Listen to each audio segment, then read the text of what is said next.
put me in a prison system full of these actual same people. So for me, it's not really a nice thought to think that I could be placed in prison with these people just for writing on a blog.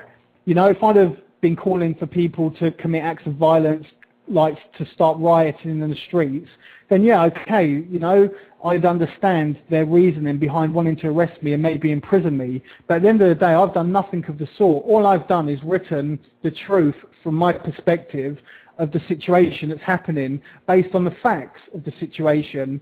So that's why I'm now in America. That's why I'm now seeking asylum on the grounds of political persecution, because the arrest is a politically motivated arrest. The actual department that's been set up to arrest me, it's a political, it's a tool that's been created for political means. It's been created to target people that political type of thing. It's not a criminal thing. It's like a political agitator or something like that. Yeah, it's been set up for ethnic minorities to complain against hate crimes against them. You know, what about the hate crimes against me? What about the threats against my life?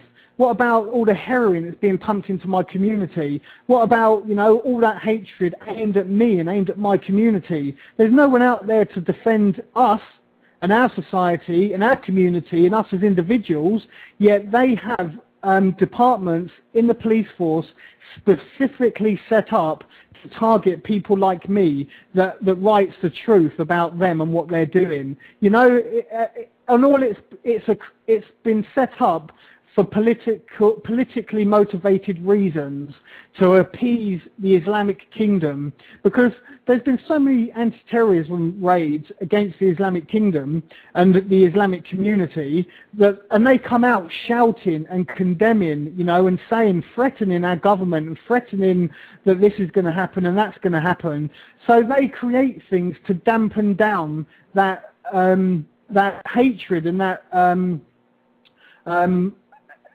unrest within these communities, and they set up departments like the department that they've set up that's going to arrest me, and you know, who loses out? It's individuals like me, a British citizen whose forefathers fought and died for my country, who for me and my generation is standing up for my community and the people living in it because of what's happening with regards to Islam's jihad on the ground. Islam's jihad on the ground that people in politics cannot see and don't know because they don't live on the ground.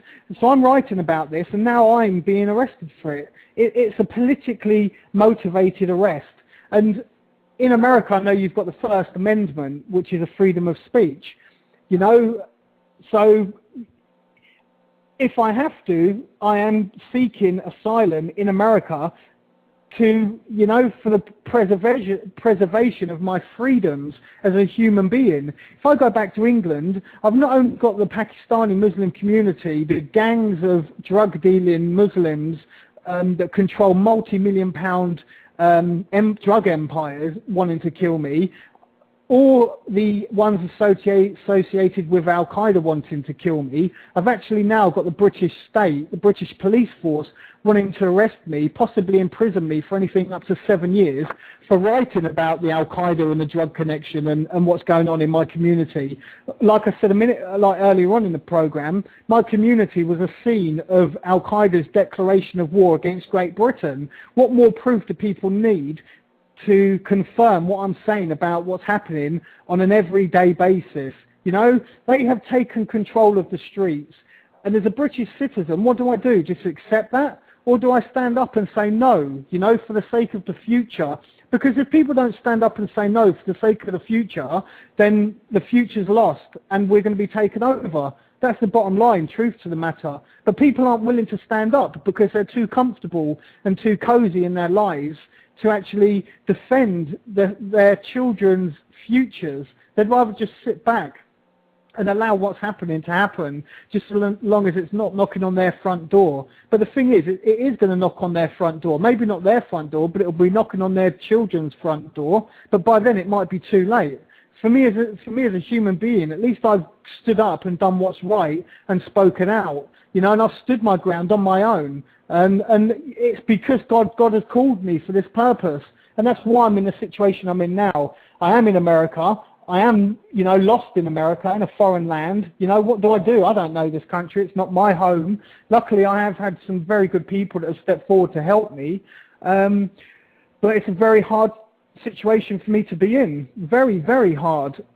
Yes. I'm in a foreign land, not knowing what the future holds for me, not knowing about what's going to happen back in my homeland, not knowing about whether to go back to my country. And when I do go back, look at what I have to face. A load of Pakistani Muslims that want to kill me, people aligned to Al-Qaeda wanting to kill me, and the British state wanting to arrest me. What have I got to go back to? It's not really a tempting thought to go back, is it? The only tempting thing is that it's my country, and I'm willing to stand in my country with my fellow countrymen that also see what I see and know what I know. Because at the end of the day, our children's future rely on what we do now in this generation. We shouldn't be leaving this to them. We need to stand up as men and women of our generation, of this generation now, and do what's right for the sake of the future. Because if we don't, what are we leaving for them? We're leaving for them a country that's been overrun by Islam and by Muslims who are conducting jihad on a daily basis to convert our society into an Islamic one. It's the writings on the wall, as they say. So, yeah, that's the situation really at the minute. All right, Lionheart. Well, thank you so much. I salute you, brother. God bless you. You're a courageous man, and it could be, in a sense, prophetic that the world, or that God has brought a Christian man, a real man, onto the scene that is really the first one, like I began mentioning when the broadcast started, but a Christian who has had the guts to stand up and speak out against this Islamic threat. And perhaps God has some purpose in this, but certainly you are a Christian. Your testimony and the way you speak and you talk so eloquently and passionately about this subject. And so I do thank you for joining me on this broadcast. And I kind of hate to hang up here. I mean, we could go on and on here, but we'll be in touch. Thanks for having me on the show. It's good to be on the show. And one last thing I want to say is today it's me, tomorrow it can be anyone else. Nobody knows what's going to happen to them in their lives. But what's for sure and for certain is that we're surrounded by an enemy now that's camped deep within our lands who are conducting jihad. Today it's me, but tomorrow it can be you. So thanks for having me on, Forrest. I look forward to speaking to you again soon.